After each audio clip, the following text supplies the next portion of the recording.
Hi guys, welcome to the channel. In today's video, I'm going to show you how you can fix Instagram message chat not showing. So before getting into this video, must subscribe to our YouTube channel and click on the bell icon. So the first step you simply need to do is to open your smartphone settings and go into the app management and click on app list and search for Instagram.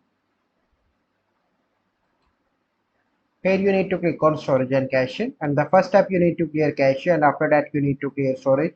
So once you done that, you simply need to go back and open Play Store and search for Instagram, and you need to update your Instagram application. So once you done that, you simply need to go back and log in into your account on Instagram.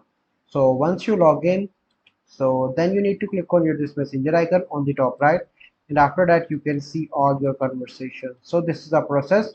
I hope you find this video helpful. If you find this video helpful, must like this video, subscribe to our YouTube channel for future videos. We'll see you in the next video.